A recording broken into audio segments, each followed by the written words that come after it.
Почитувани, добар ден. Од формирањето на новата влада во Македонија се формираше и новото Министерство за дигитална трансформација.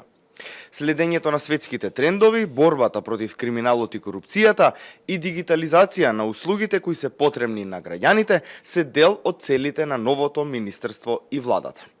Националниот портал за услуги има над 300 услуги, кои се потребни за граѓаните и кои се достапни за секој еден од нас буквално на еден клик на нашите електронски уреди.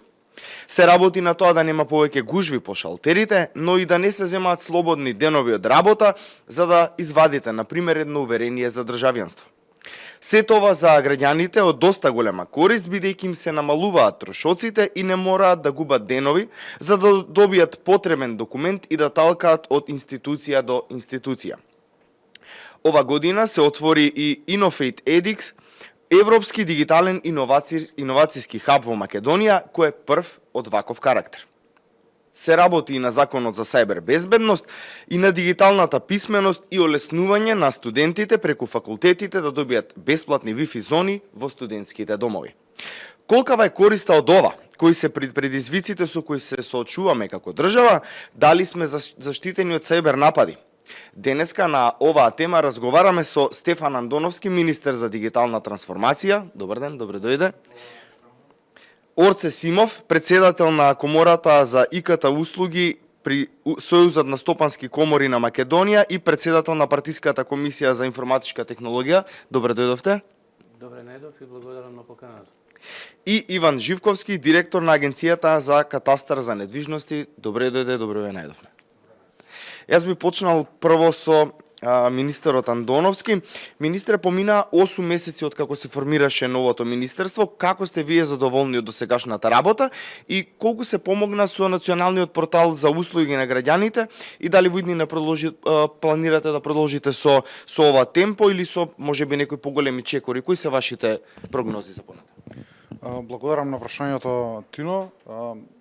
Формирањето на Министерството за дигитална трансформација беше стратешка одлука, затоа што додека државите во регионот со забрзано темпо чекореа кон дигитализација, дигитална трансформација на процесите во министерствата, во институциите, во јавната администрација, ние некако од 2014-15 како да го заборавивме овој процес, иако претходно бевме лидери во регионот во оваа област и некако заборавивме дека процесите мора да се надградуваат, да се подобруваат, да се менуваат и стагнацијата во овој свет значи регресија и заради тоа имаме катастрофални резултати со доаѓањето на власт на ВМРО ДПМН и никаков напредок во областа на дигитализацијата. Јас често зборував, на порталот беа објавени помалку од 120 услуги кога ние за прв пат дојдовме во министерството, но тоа не беа услугите кои што граѓаните најмногу ги користат. Ако ја видите бројката 120, таа воопшто и не е мала, но тоа не беа услуги кои што им се најпотребни на граѓаните или се најфреквентни. Оно што го направивме во првите 8 месеци е дека имаме повеќе од 120 нови услуги на порталот. Вие кажавте бројката од повеќе од 300, но тоа ги вклучува и услугите кои што, како на пример Агенцијата за кадастар ги нуди на својот портал, каде што исто така има многу големи подобрувања и тоа го поздравувам, затоа што се гледа дека фокусот на државата, на сите институции е процес на дигитализација за олеснување и на внатрешното функционирање, но и на нудење повеќе услуги за граѓаните, а ние да речеме сме еден хоризонтален координатор на тие процеси. И многу ме радува што кога ќе слушнам дека и во други институции, во други министерства и во бизнис секторот се зборува за процес на дигитализација и секој од нив зазема своји активности, презема нови активности во таа насока, а тие се координирани на национално ниво, тогаш само имаме резултат. Зашто зборувам за стратешката одлука? Затоа што посветувањето на дигитализација е политичка одлука, не е толку финансиска или издаток на големи средства, споредено со други крупни инфраструктурни проекти во државата, како што е железница или подземна инфраструктура или пак автопатишта. Тоа се навистина стратешки важни проекти, но и заземаат големи финансиски средства. Кај дигитализацијата финансиските средства доаѓаат во втор план. Зошто? Затоа што имате национален пристап кон работите, стратешки, системски и средствата што треба да се обезбедат не се толку високи ако одите, споредено ако одите ад хок и секоја институција сама за себе. Бидејќи ме праша за порталот неколку реченици, наследивме портал кој што од неговото формирање 4 години никогаш немал никаков апгрейд, никаква надградба, никакво подобрување, истиот кориснички интерфејс од почетокот, истите безбедностни стандарди кои што се применувале, непристапен за лица со попреченост. И првата идеја, првото барање на граѓаните беше па ние не го знаеме порталот, рекламирајте го повеќе. Мојот пристап беше поразличен, реков прво да го подобриме, да биде полесен за употреба, попристапен, полесен, достапен за лица со попреченост, да го надградиме во поглед на неговата безбедност, а потоа да го промовираме. И тоа и се случи во декември месец го промовиравме редизајнираниот портал кој што е сега лесен за употреба. Со новите услуги тој станува првата контакт точка на граѓаните со администрацијата и мислам дека се повеќе и повеќе ќе зазема централно место во давањето услуги за граѓаните. Работиме и на системи за единствена најава кој што ќе оповрзат тој портал со сите други портали кои што се покрупни, да речеме, поголеми. Инсистирам на тоа институциите кои што немаат развиено електронски услуги, кои што се сега во прва фаза на развивање, тие веднаш да ги развиваат на националниот портал, а дел од институциите кои што се веќе сериозно напреднати, имаат многу сериозни системи позади себе, кои што имаат своји услуги на свој портал, да ги вмрежиме во еден систем на единствена најава и преку тој систем граѓаниот воопшто не се занимава со тоа каде на кој портал се наоѓа, да може да си ја заврши лесно и брзо работата. Оваа година таргетот се 100 нови услуги на порталот. Мислам дека ќе го исполниме. Еве ексклузивно можам да најавам денеска дека од наредната недела ќе имаме 5 нови услуги на порталот. Активно соработуваме со Министерството за внатрешни работи, од каде што ќе потекнат 2 или 3 услуги и очекувам уште 2-3 услуги да дојдат од други институции. И со тоа ќе наметнеме темпо во кое што во месецот ќе развиваме по 5 до 10 нови услуги, што значи дека до крајот на годината ќе исполниме бројката од 100 услуги. Министер, ако можам да заклучам, е фокусот вие дигитализирање на институциите, на државните институции со цел да можеме да граѓаните да добијат што повеќе можно услуги кои што ќе бидат лесни, брзи и ефикасни за нивна корист. Професоре, би се осврнал сега и на вас, односно може ли да ни го објасните процесот на дигиталната трансформација и која е придобивката за економскиот раст? Дигиталната трансформација е неопходна за брз економски раст и развој и со оглед на тоа недвосмислен и јасен е патот кон дигитална трансформација. Последниот временски период ние живееме во времење на кризи. Прво ја имавме здравствената криза, потоа се појави енергетска криза, финансиска криза, сега имаме криза на трошоци за живот. Во овој период се покажа и многу економски и стручни студии покажаа дека земјите кои што се дигитално со повисок степен на дигитална трансформација полесно ги пребродуваат кризите и се поотпорни во услови на криза. Компаниите кои што се со повисок степен на дигитализација, односно на дигитална трансформација, исто така покажуваат подобри економски резултати во услови на криза. Со оглед на тоа, јасно и недвосмислено е дека треба да одиме кон дигитална трансформација и на државните институции, а и на приватните компании. Како што спомна министерот, веќе во државата интензивно се работи на дигитализација, односно на дигитална трансформација на државните институции, тоа треба да го следат и приватните компании. Дигиталната трансформација значи дека секоја организација, независно дали зборуваме за државна институција или за приватна компанија, ќе дава подобри, поквалитетни услуги кон своите корисници. Доколку зборуваме за дигитална трансформација низ призмата на државни институции, може да се каже дека државите кои што имаат повисок степен на дигитална трансформација ќе овозможат подобри услови за живење на граѓаните и подобри услови за водење на бизнис. Значи, тие ќе бидат поконкурентни, ќе создадат околина која што е поконкурентна за економски раст и развој и за подобар живот на самите граѓани. Кога зборуваме за дигиталната трансформација низ призмата на приватни компании, тоа не е прашање дали сакаме или не сакаме да го направиме. Тоа ќе биде прашање на тоа дали компанијата ќе опстане или не. Во иднина, компаниите кои што немат дигитално да се трансформираат, нивниот опстанок на пазарот ќе биде доведен под знак прашалник, затоа што дигитално трансформираните компании имаат раст на приходите од над 20%. Времето на иновација, двојно е намалено. Зголемен е бројот на канали преку кои што комуницираат со своите корисници. Имаат подобрени услуги, побрзи услуги, а намалени трошоци. И доколку некои компании во одреден сектор во кој што работат ја направат таа дигитална трансформација и ги имаат овие бенефити, а други компании не го направат тоа, тие нема да ги даваат тие бенефити, значи тие ќе бидат многу помалку конкурентни и тешко ќе опстанат.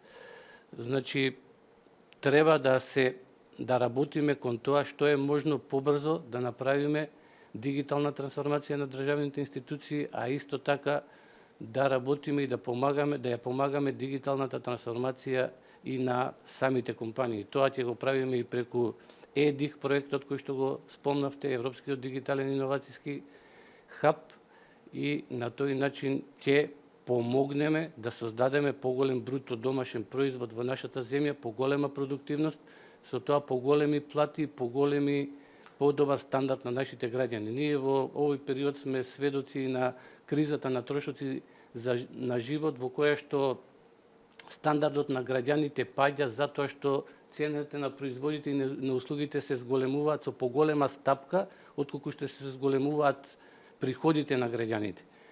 Тоа на системски и најефикасен начин можеме да го направиме со тоа што ќе го зголемиме нашиот бруто домашен производ, ќе зголемиме продуктивноста, на тој начин ќе ги зголемиме платите и на тој начин најефикасно ќе направиме поголем стандард и подобар стандард на нашите граѓани. Благодарам, професоре. Би се осврнал сега на директора и кон вас, односно за тоа дека вашата институција е една од првата која што е дигитализирана, имате и собствен портал за електронски услуги кој е користен од граѓаните на кои што им се потребни услугите на катастарот. Која е придобивката на граѓаните и бизнис секторот од дигитализирана агенција на катастар за недвижности? Така, Тино, како што кажа. Значи, прво морам малку да се вратам назад. Кога преземав функцијата директор, имавме еден сличен портал кој што се викаше ОССП. На него можеа граѓаните да добијат услуги по електронски пат, меѓутоа не во права смисла на зборот и не во брзина која што ја сакаат. Што значеше тоа? Тоа значеше дека можеа да аплицираат електронски, меѓутоа од другата страна требаше да работи некој да го закачи тој документ и ги добива после одреден временски период, дали 2-3 дена, може би некој пат и повеќе, ретко и побрзо.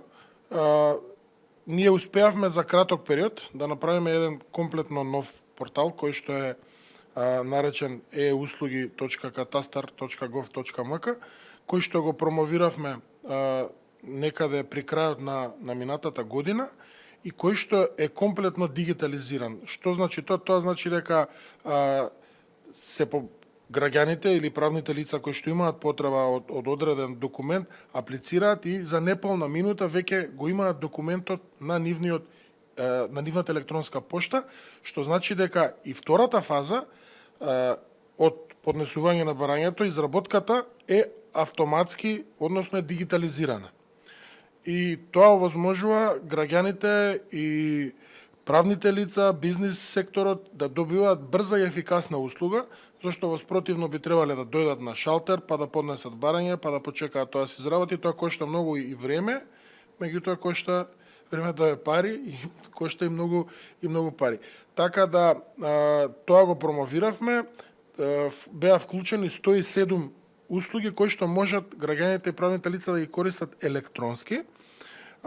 На почетокот на оваа година промовиравме и пуштивме дополнително уште 10 услуги.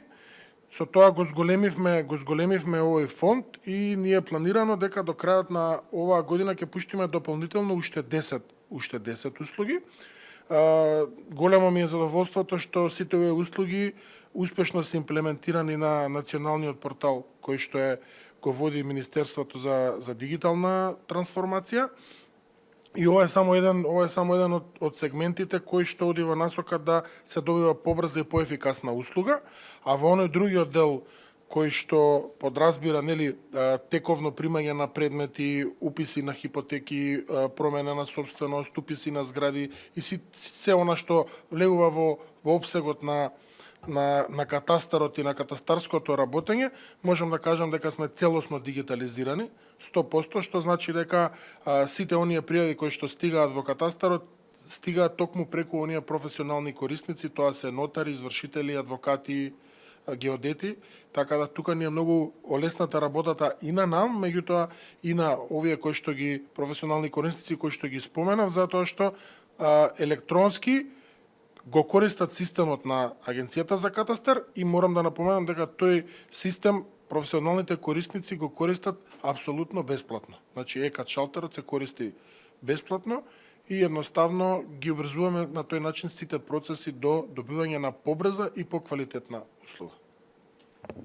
Благодарам, Иван. Ако смеам да заклучам дека катастарот си има завршено домашната задача, односно е комплетно дигитализиран со цел граѓаните да имаат полесен пристап и, како што напоменавте, бесплатен пристап до услугите кои што ги нуди агенцијата.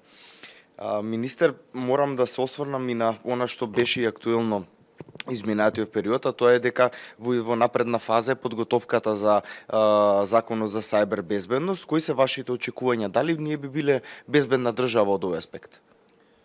Прво би сакал да ги поздравам двајцата говорници, навистина зачнаа две теми кои што мислам дека треба да ги дискутираме и понатаму. Професорот зборуваше за ЕДИХот, тој ќе отвори бескрајни можности за иновации и за поддршка на бизнис секторот. Со Иван соработката е фантастична во делот на катастар. Катастар беше првата институција која што беше целосно дигитализирана 2013-2014 година. Застана тој процес, некако не се надградуваше, а сега гледаме дека многу брзо успеа да ги развие овие процеси и тоа навистина ни представува задоволство, еден од, можеме да кажам, од топ 3 институции во државата кои што ги предводат процесите на дигитализација во својот домен. Околу сајбер безбедноста долго време се размислуваше за сајбер безбедност како паралелен процес на дигиталната трансформација. И тоа значеше дека често се развива и софтвер и се купуваше и хардвер без поддршка, без лиценци, без размислување дека еден ден може да се случи некаков напад, а сајбер нападите се сметаа за грешка во системот. Значи исклучоци од правилото, дека некогаш може нешто да се случи, најчесто заради некаков клик, и заради некоја ненамерна грешка во кодирањето и така натаму. Сето тоа прерасна во хибриден начин на војување и последниве години не зборуваме повеќе за инциденти, туку зборуваме за пракса на сајбер напади, сајбер закани и хибридни закани за системот и тоа представува опасност која што наликува на опасноста од традиционалното војување. И веќе голем дел од воените активности на државите се пренесуваат и во сајбер просторот.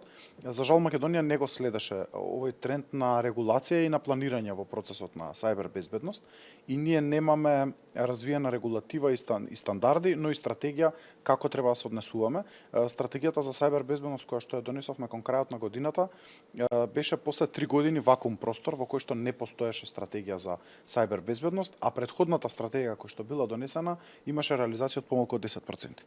Што значеше дека напразно напишан документ без акционен план и реализација. Ова има многу прецизен акционен план и индикативен финансиски план за секоја институција каква задача има.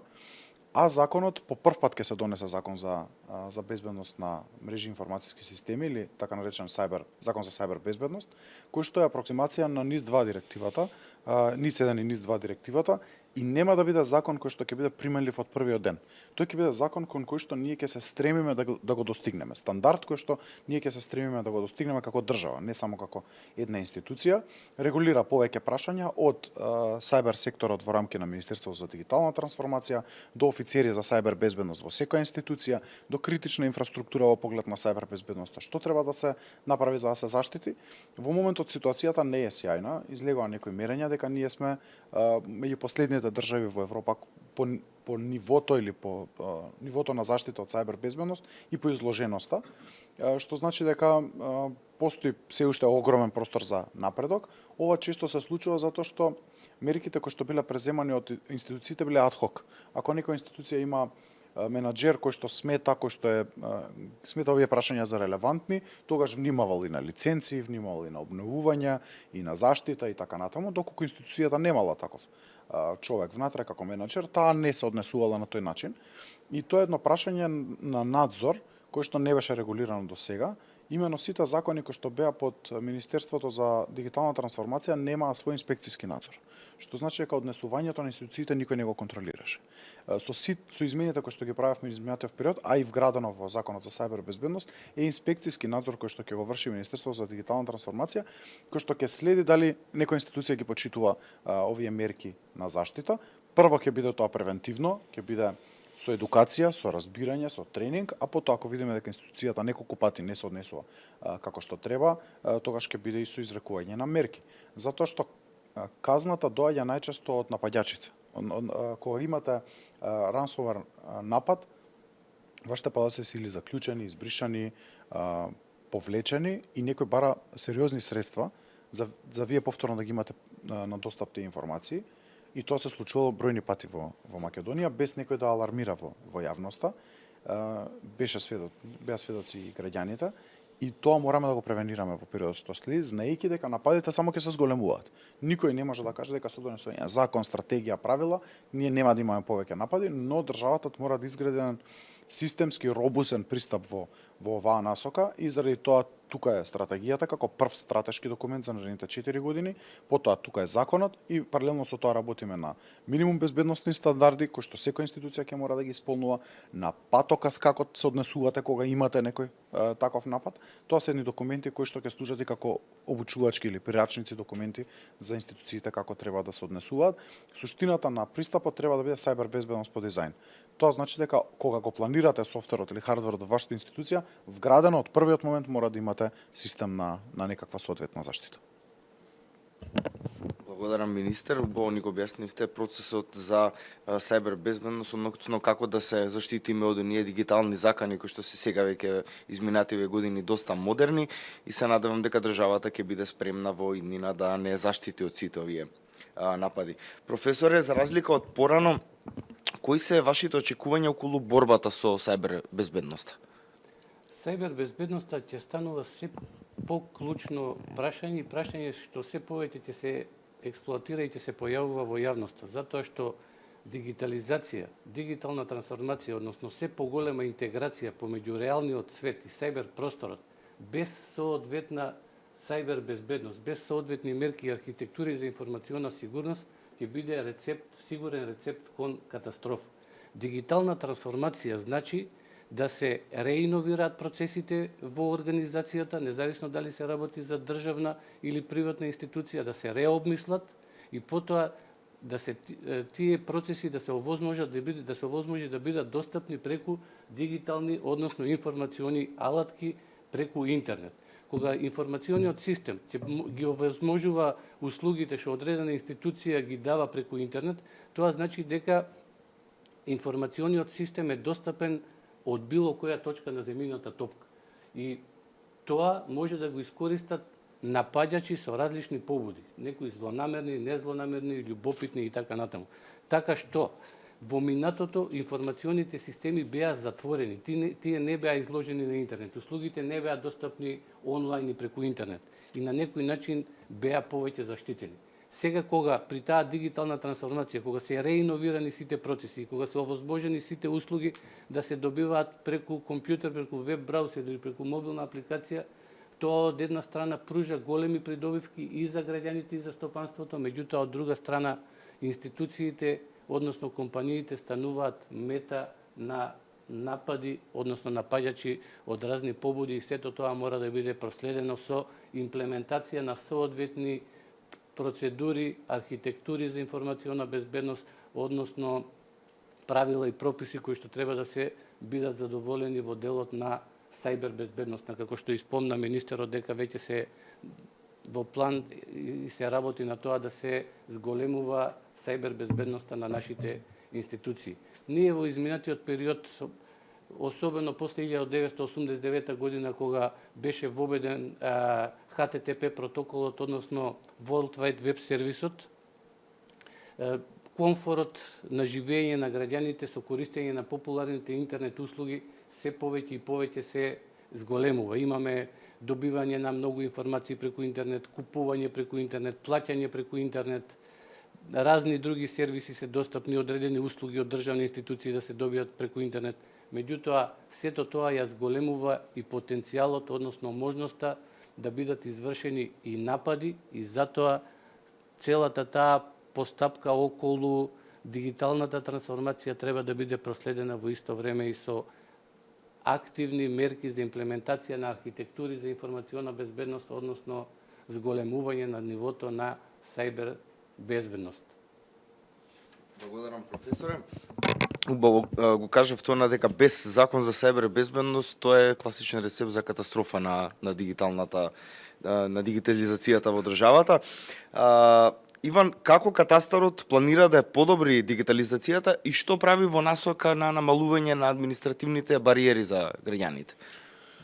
Па веќе мислам дека во првиот дел од прашањето и одговорив на ова што имаме направено, меѓутоа ова не значи дека ние треба да застанеме тука. Работиме на повеќе аспекти.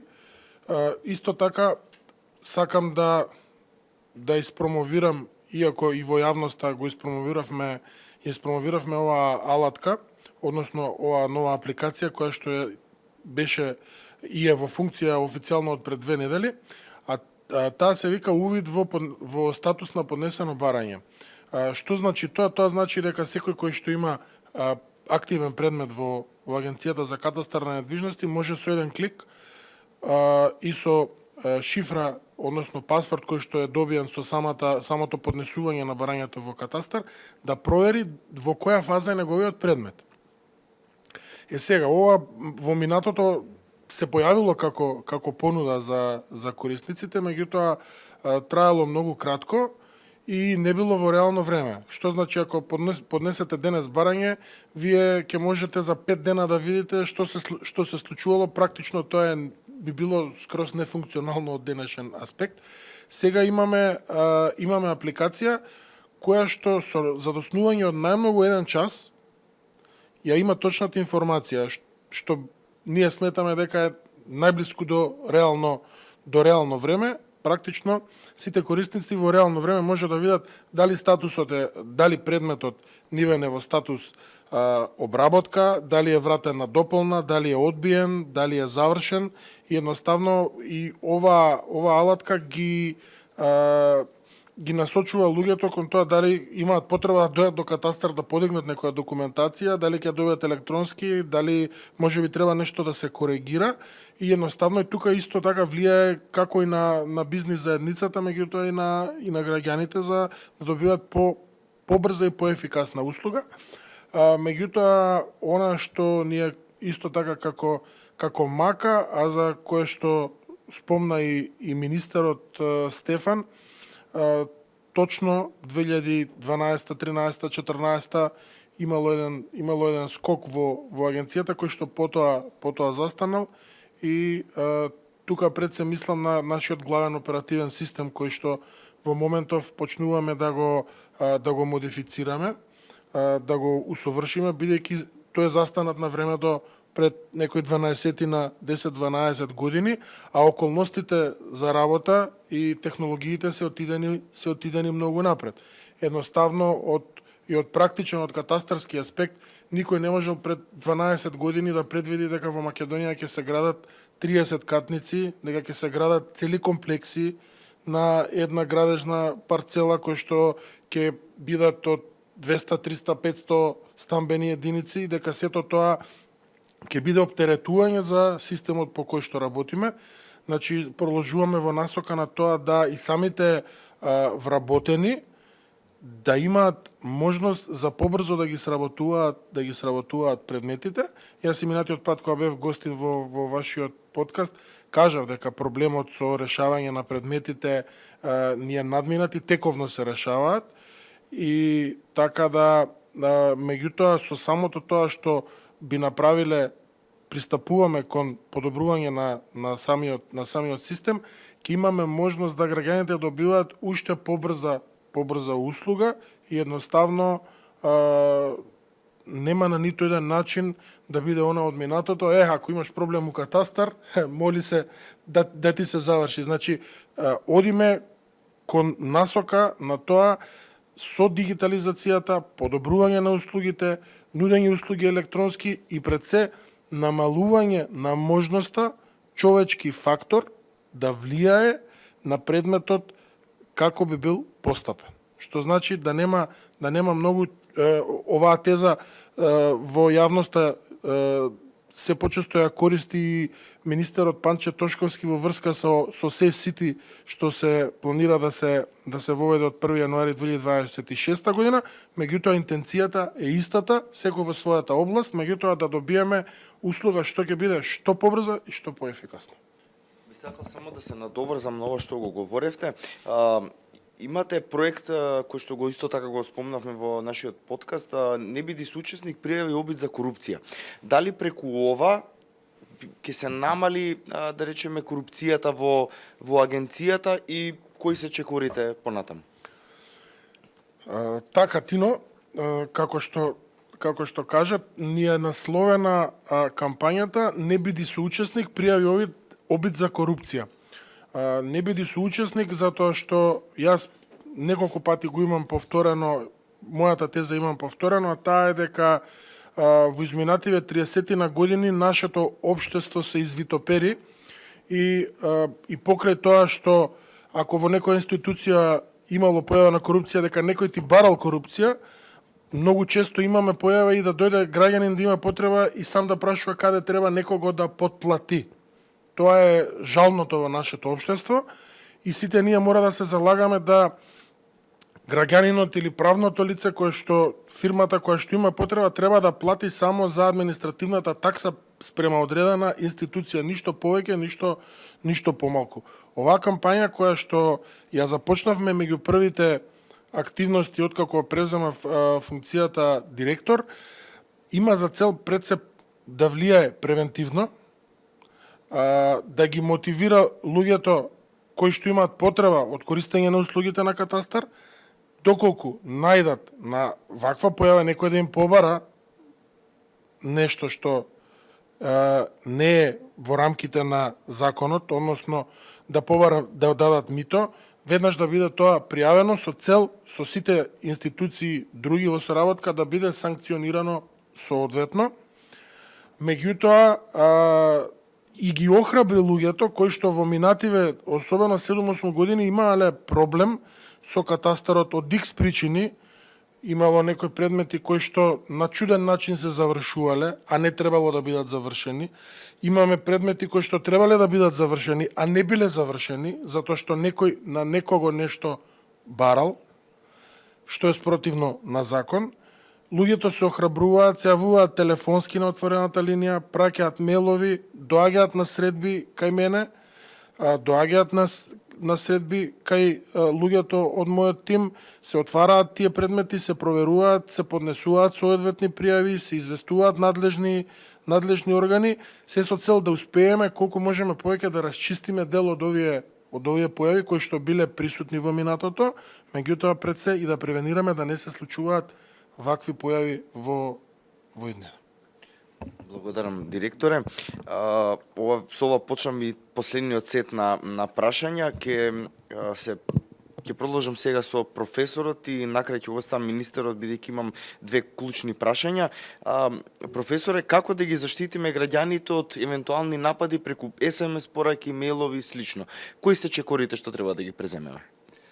Користењето на сервисите што ги дава интернет го подобруваат животот на граѓаните, меѓутоа тие создаваат и обврска луѓето да се едуцираат и да ја држат свеста за безбедност на сајбер безбедност на повисоко ниво. Во последниот и во овој временски период актуелни се различни типови на напади. Еден од почестите напади кои што се случува тоа се ransomware напади. При ransomware нападот напаѓачот на некој начин навлегува во информациониот систем на жртвата, може да го мониторира тој информационен систем подолг временски период, не мора веднаш да го нападне, доколку се работи за компанија или за државна институција која што има покомплициран информационен систем, тој долго време на некој начин пристапува и го мониторира системот, ги открива архитектурата на мрежата, серверите, системите за бекап, односно заштита на податоци.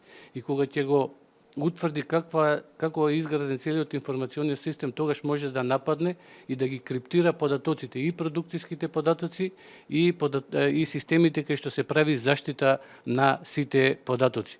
И потоа корисникот да остане без податоци, односно сите негови податоци да бидат криптирани и за тоа да биде побаран откуп во прилично голем износ, кој што најчесто се бара да биде платен со криптовалути, за да не може да биде следен текот на средствата кои што се уплатени и да не може да биде фатен напаѓачот. Тие, за да се заштитиме од такви напади, треба да внимаваме нашите информациони системи да не може напаѓач да навлезе во нив, да инсталира одреден софтвер преку кој што потоа ќе може да лечински да навлегува. Антивирусните програми треба да бидат апдейтирани. Оперативните системи треба да ги имаат најновите верзии на софтверот, да бидат ажурирани. Исто така со базите на податоци, со апликативниот софтвер. Треба да внимаваме какви имейл пораки доаѓаат и какви атачменти има во тие пораки. Корисниците, граѓаните треба да препознаваат лажни имейл пораки. Има имейл спуфинг, односно може да добиете имейл порака од имейл адреса која што е лажна имейл адреса. Мислите дека еден е изворот, тоест изворот, вистинскиот извор за таа имейл адреса не е исто тој што ја испратил пораката, иако се појавува истата имейл адреса. Тоа е можно и за SMS пораки, дури и за телефонски повици. Може да добиете телефонски повик што се вика call spoofing од одреден број што не е вистинскиот број. Значи може на не многу тежок начин да се симулира било кој број и тоа да биде сериозна опасност. Значи треба да луѓето, корисниците, граѓаните да препознаваат кога некој ќе им прати некаков атачмент. Дали тој атачмент во нив носи некаква извршна програма и ако го отвориме тој атачмент да го инсталираме тој малициозен софтвер. Например, атачментот може да биде да речеме ви ги праќам вашите податоци, тоа што го барате .pdf.exe. Значи после pdf екстензијата има уште една екстензија exe што значи executable. И доколку ние тоа го извршиме, ќе инсталираме некој малициозен софтвер. Или документот може да биде финансиски извештај .doc.msi. Тоа е инсталациона верзија на одредена програма, што може нешто да инсталира и понатаму некој да инсталира некој тројански коњ и со тоа да се овозможи далечински пристап до нашиот компјутер, а и веќе е навлезено во нашата мрежа и напаѓачот може да мониторира и да следи се што има таму. Понатаму многу чести напади се фишинг нападите, ловење. Тука се користи некоја дека може некој сервис да ви биде исклучен доколку не направите нешто во рок од 24 часа, доколку не го направите тоа и тоа, не се јавите таму, не го отворите тој линк и така натаму.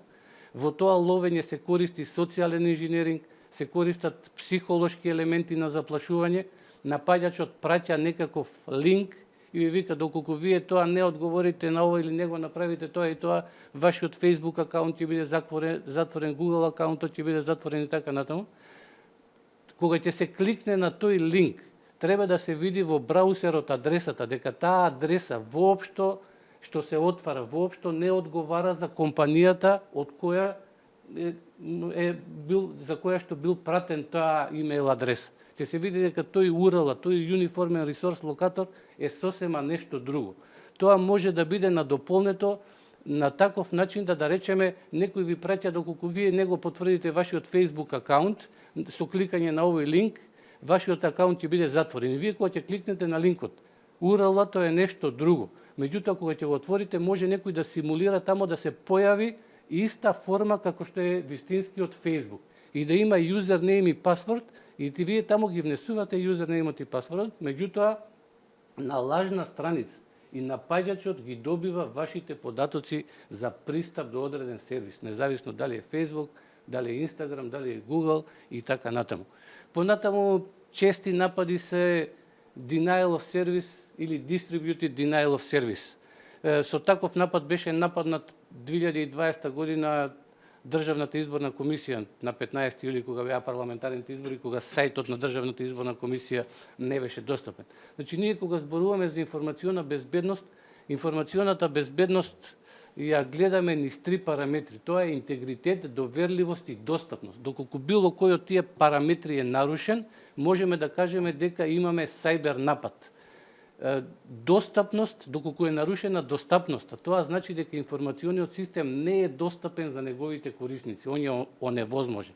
И во тој Distributed Denial of Service што беше 2020 година, беше нарушена достапноста на Државната изборна комисија, односно нивниот информационен систем не беше достапен за корисниците. Тоа се прави така што огромен број на реквести, односно барања се бараат до серверите, тогаш не се напаѓаат податоците, не се криптираат, меѓутоа се испраќаат огромен број на барања до информациониот систем и тој не може да ги обслужи тие барања. И затоа паѓа и не е достапен за корисниците.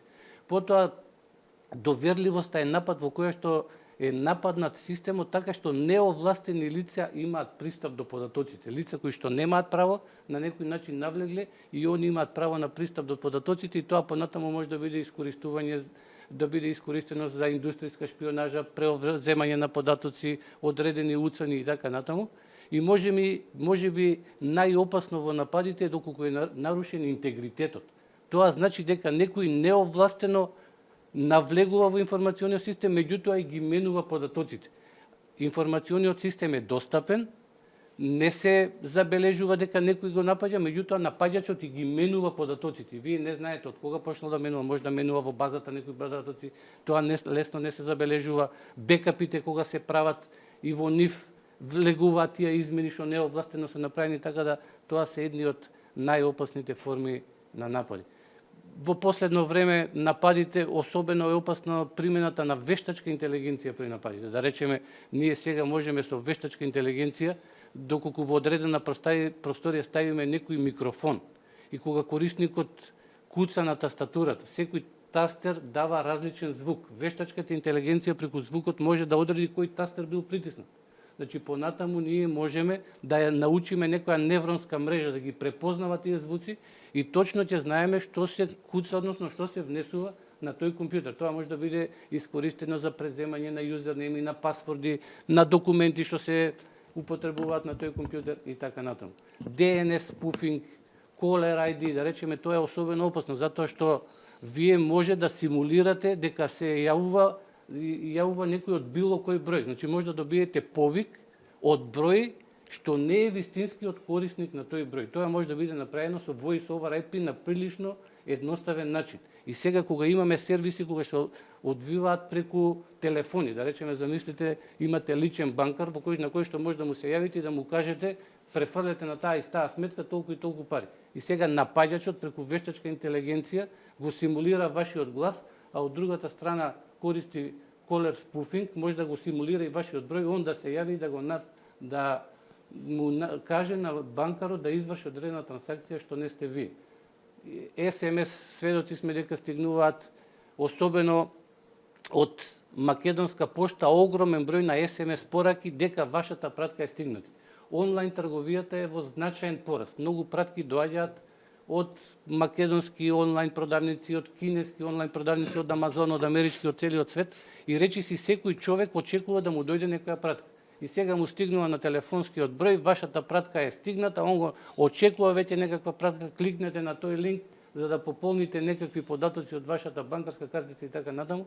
Тука повторно граѓаните, односно корисниците, треба да обрнуваат внимание на таа веб адреса, на тоа URL, на тој униформен ресурс локатор. Ако очекувате, пошта нема да прати таква СМС порака и сега СМС-от вика од пошта е пораката, а кога ќе го отворите и адресата, тоа нема никаква врска со pošta.com.mk. Едноставно мора да обрнувам внимание на тоа кај не носи одредена порака. Благодарам, професоре, за и доста корисни совети, меѓутоа доста корисни и предизвици со кои што се соочуваме и ние како држава, меѓутоа и сите граѓани со ова нов дигитален тренд. Да дополнам само едно нешто, тоа е околу заштита и бекап на податоци. Многу е битно за државните институции, за граѓаните и за компаниите.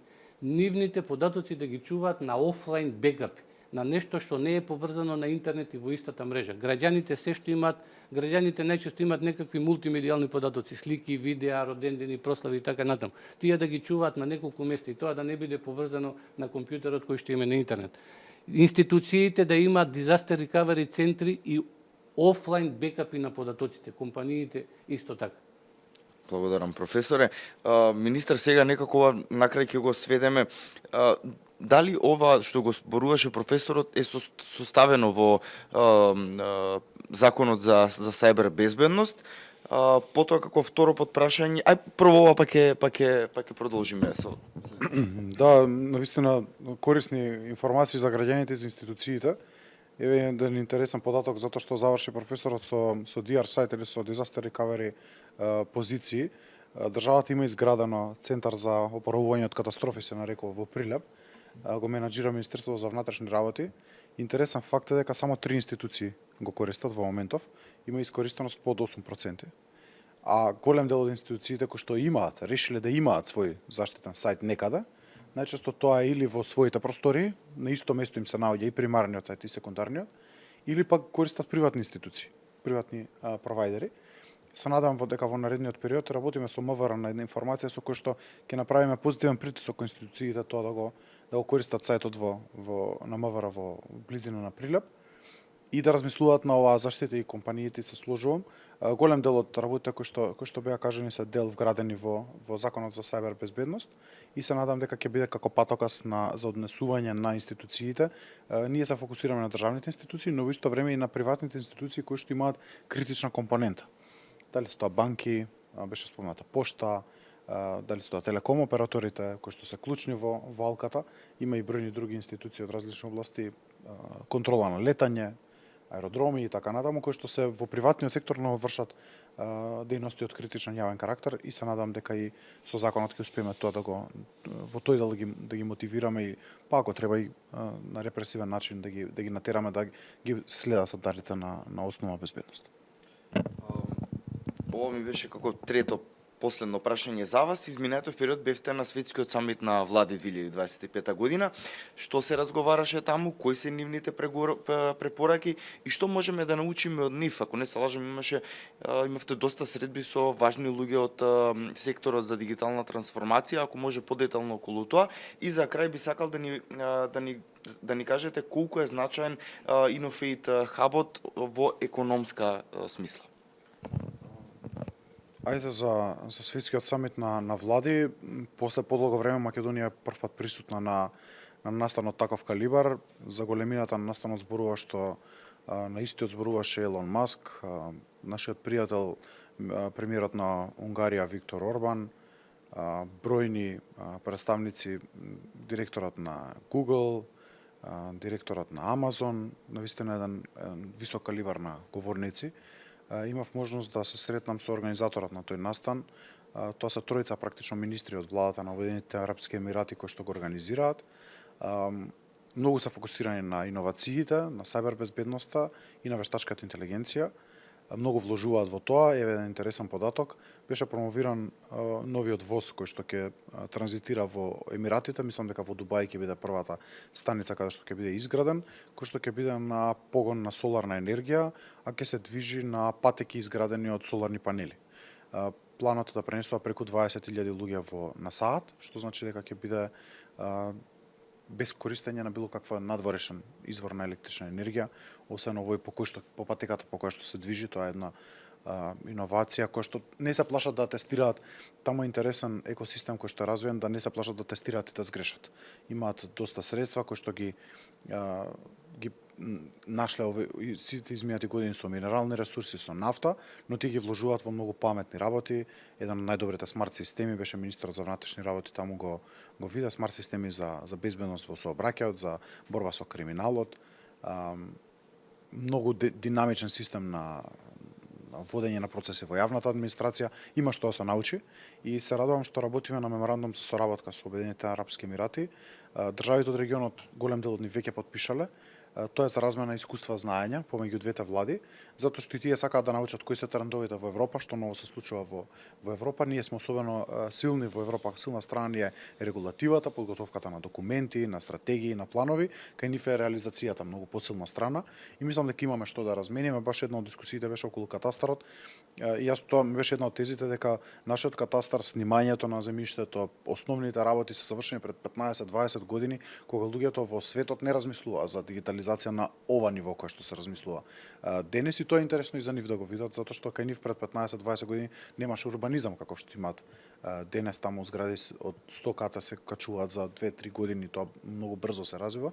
Така што тоа беше едното од темите на дискусија. Се надам дека ќе успееме меморандумот за соработка да го потпишеме оваа пролет и веднаш да започнеме со реализација на бројни активности, размена знаење, иновации, искуства и зошто не инвестиции од страна на нивните главни компании во оваа област тука во Македонија. Мислам дека имаме одличен IT талент, бројни универзитети произведуваат кадри кои што се исклучително квалитетни, зошто не ги задржиме тука да работат во странски компании, да работат во домашни компании за странски пазари, зошто не продаваме продукти да ги развиваме тука, да ги продаваме во странство. Мислам дека можеме да развиеме таква политика и со поддршката која што сега имаат од владата ќе успеат. Тоа ме води до твоето последно прашање. Едихот беше во зачетна фаза кога ние додавме на позиција еден голем конзорциум од многу квалитетни приватни компании, 3 универзитети и Стопанската комора на Македонија, Сојузот на стопански комори на Македонија направиле конзорциум, аплицирале на вистина амбициозен план и претходната влада им ветила дека ќе обезбеди кофинансирање од 50%. Јас кога дојдов на позиција во министерството, никаде во буџетот не можев да најдам такви средства за кофинансирање, никој не ги предвидел. Спротивно на тоа, 3 тужби со јавни предпријатија од повеќе милиони евра. Спротивно на тоа, отворени тужби од страна на вработени кон министерството, што значи дека средствата требаше да ги плаќаме за работи кои што не ги предвиделе претходно, а не да размислуваме за иновации. Брзо се екипиравме, веднаш во блиска соработка со премиерот, со Министерката за финансии, со Министерката за образование и наука ги обезбедивме средствата во износ од над 60 милиони денари наредните 3 години за да го кофинансираме овој многу сериозен проект. Ова е единствениот дигитален иновацијски хаб од Македонија кој што има добиено европско знаменце под наводници. Европа го препознала како кредибилен. Се надевам дека во наредните повици на Дигитална Европа ќе имаме уште дигитални иновацијски хабови. Има некоја најава од другите комори, од други универзитети дека исто така ќе аплицираат. Се надевам дека ќе се охрабрат, ќе имаат квалитетни поднесоци. Што е суштината? Професорот малку спомна, тоа е како да му се помогне приватниот сектор дигитално да се трансформира. Дали е преку поддршка на иновации, тестирање на прототипови, планови за дигитализација и роудмапи за секој бизнис поединечно, кој што бесплатно ќе ги дава овој дигитален иновацијски хаб кон нив, или па тоа се обуки за вработени, но и обуки за јавниот сектор. И јас планирам, и моето министерство, се надам и другите ќе пројават интерес, да развиеме со Едихот заеднички програми за обука на јавната администрација, во која што Едихот ќе обучува јавната администрација за клучни дигитални вештини кои што ни се нас потребни и на тој начин да креираме екосистем кој ни помага.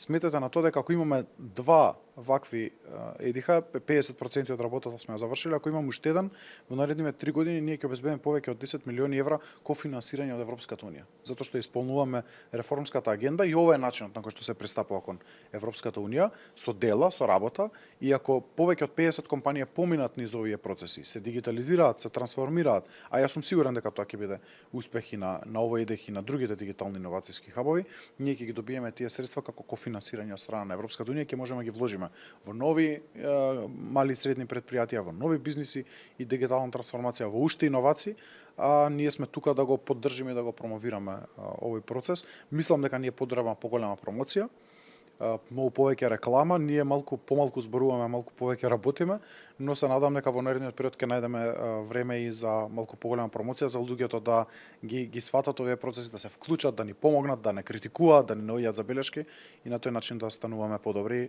Целта и премиерот ја има неколку пати кажано, тоа е Смарт Македонија. Македонија која што на крилата на својот IT кадар успева да се развие и да стане дигитално трансформирана држава.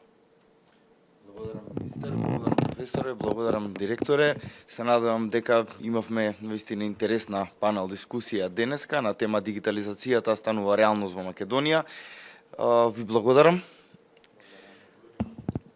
Почитувани гледачи, благодарам за вашето внимание. Како три заклучоци од три точки од оваа денешна панел дискусија би кажал тоа дека се дигитализација на државните и приватните институции се фокус на владата. Законот за сајбер безбедност е клучот во борбата со дигиталните сајбер напади и Македонија преку дигиталната трансформација во контакт со лидерите од светот. Ви благодарам за вашето внимание. Ние се гледаме повторно следната недела. Поздрав и секое добро.